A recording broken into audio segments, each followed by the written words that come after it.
खबरों में आगे बढ़ते हैं। सावरकर पर संघ प्रमुख मोहन भागवत के बयान पर सियासत शुरू हो गई है। मोहन भागवत ने सावरकर को महान व्यक्ति बताते हुए कहा कि सावरकर ने राष्ट्रीयता को सबसे ऊपर रखा, लेकिन आजादी के बाद से ही सावरकर को बदनाम करने की मुहिम चली। आज के समय में सावरकर के बारे में सही जानकारी का अभाव है। मोहन भागवत ने कहा कि निशाना कोई व्यक्ति नहीं, बल्कि निशाने पर राष्ट्रवाद था। अभी और भी कई विभूतियों को बदनाम करने की साजिश रची जा रही है। आने वाले दिनों में स्वामी विवेकानंद, स्वामी अरविंद योगी का नंबर आएगा, फिर उनको बदनाम करने की साजिशें रची जाएगी। वीर सावरकर पर मोहन भागवत के ये बोल, उनका ये बयान, इसके साथ साथ राजनाथ सिंह भी इस कार्यक्रम का हिस्सा थे। एक पुस्तक विमोचन का कार्यक्रम था वीर सावरकर पर, यह पुस्तक आधारित, और विमोचन जब किया जा रहा था उसी दरमियान उन्होंने ये बातें कही कि राष्ट्रवाद की जिन्होंने बात की है उनको उस वक्त सम्मान दिया नहीं गया, उनके साथ कोई खड़ा नहीं हुआ। सावरकर महान व्यक्ति थे, राष्ट्रीयता को उन्होंने सबसे ऊपर रखा, सर्वोपरि रखा। आजादी के बाद से सावरकर को बदनाम करने की मुहिम चली। आज सावरकर के बारे में सही जानकारी का अभाव है। लोग पुस्तकें कम पढ़ते हैं, लोग व्हाट्सएप यूनिवर्सिटी और सोशल मीडिया पर जो चीजें हैं उनसे ही थोड़ा बहुत जानते हैं, और उसमें भी गलत और भ्रामक जानकारियां होती हैं।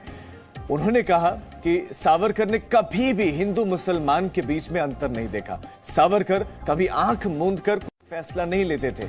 निशाना कोई व्यक्ति नहीं, बल्कि राष्ट्रवाद था। आने वाले समय में स्वामी विवेकानंद, योगी अरविंद का नंबर आएगा। 2014 के बाद लग रहा है कि सुरक्षा नीति राष्ट्र नीति के पीछे चल रही है।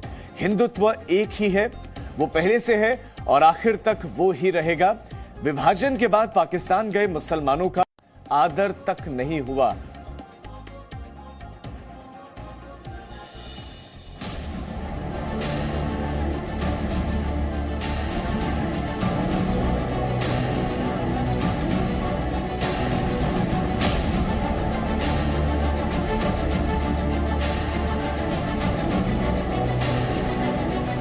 वीर सावरकर जी के जीवन की कहानी बड़े लंबे समय तक उन लोगों द्वारा बताई गई जो एक खास विचारधारा से प्रभावित थे।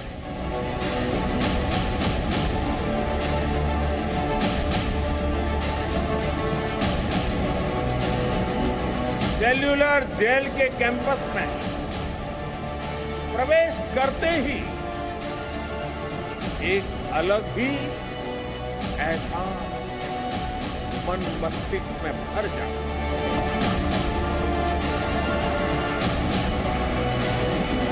मेरा नाम राहुल सावरकर नहीं है, मेरा नाम राहुल गांधी है। मैं सच्चाई के लिए कभी माफी नहीं मांगूंगा। देश को मैसेज दे रही है आरएसएस और बीजेपी के अनकरीब में एक वक्त आने वाला है कि बापू फादर ऑफ द नेशन नहीं रहेंगे, सावरकर बन जाएंगे।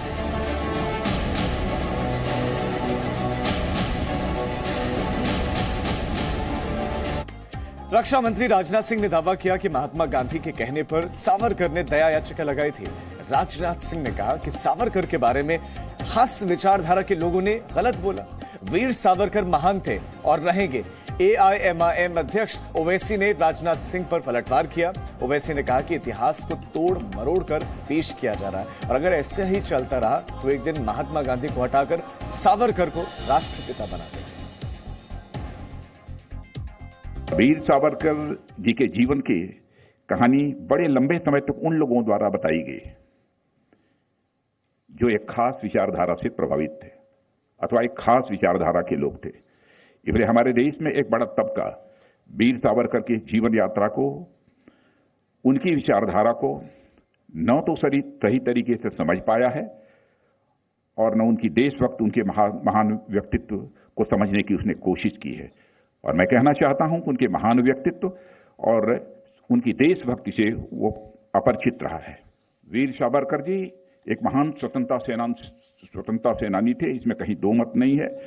उन्होंने किसी भी विचारधारा के चश्मे से देखकर राष्ट्र निर्माण में उनके योगदान को अनदेखा करना, अपमानित करना, ये एक ऐसा काम है जिसे मैं मानता हूं कि कभी माफ नहीं किया जा सकता। और वीर सावरकर भारत इतिहास के महानायक थे, हैं और भविष्य में भी वह महानायक रहेंगे। इसे कोई रोक नहीं सकता है।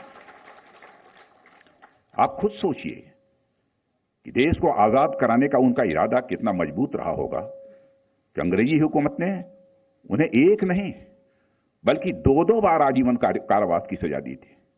ऐसे प्रखर राष्ट्रवादी और देशभक्त के ऊपर सवालिया निशान लगाने की कुछ लोगों की विशेष विचारधारा से प्रभावित होने के कारण की जाती है।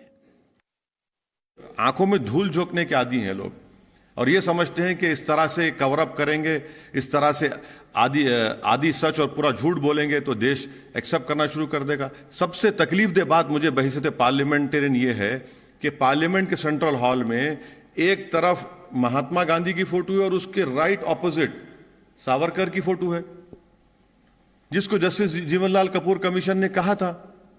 अच्छा, ट्रायल में उनको कोरॉबोरेशन एविडेंस नहीं था तो एक्विट कर दिए, मगर क्या आप तस्वीर लगाएंगे गांधी की तस्वीर के सामने? क्या बताना चाह रहे हैं? बताना यही चाह रहे हैं कि देश को मैसेज दे रही है आरएसएस और बीजेपी कि अनकरीब में एक वक्त आने वाला है कि बापू फादर ऑफ द नेशन नहीं रहेंगे, सावरकर बन जाएंगे। सावरकर पर संघ प्रमुख मोहन भागवत के बयान का केंद्रीय मंत्री मुख्तार अब्बास नकवी ने समर्थन किया। नकवी ने कहा कि आजादी के बाद महान नायकों को खलनायक बनाने का काम किया गया है। आजादी के बाद एक ऐसा सीडो सेकुलर सिंडिकेट, एक छद्म धर्मनिरपेक्ष ग्रुप और गिरोह बना जिसने कि तमाम महानायकों को खलनायक बना करके देश के सामने पेश करने की कोशिश की। उसके पीछे उनका निहित स्वार्थ था और साजिश थी। और वीर सावरकर को मैंने खुद देखा सेलुलर जेल में, उनके जो साहित्य है, उनकी जो कुर्बानी है उसका अध्ययन किया। जिस वक्त की कांग्रेस पार्टी के एक मिनिस्टर ने सेलुलर जेल में वीर सावरकर की जो पट्टिका लगी हुई थी उसको निकाल के बाहर फेंकवा दिया था। आरएसएस प्रमुख मोहन भागवत ने सावरकर पर क्या कुछ कहा वो भी आपको सुनवाते हैं। बताया गया बार बार कि सावरकर जी को बदनाम करने की मुहिम चली और सावरकर जी सामने थे। हिंदुत्व का विचार आज बोलने वाले लोग, उस समय बोलने वाले लोग, वो सामने थे, संघ सामने था। इनके बदनामी की मुहिम चली है, स्वतंत्रता के बाद बहुत तेजी से चली है। Presenting B News app available on Google Play and App Store. Download it now.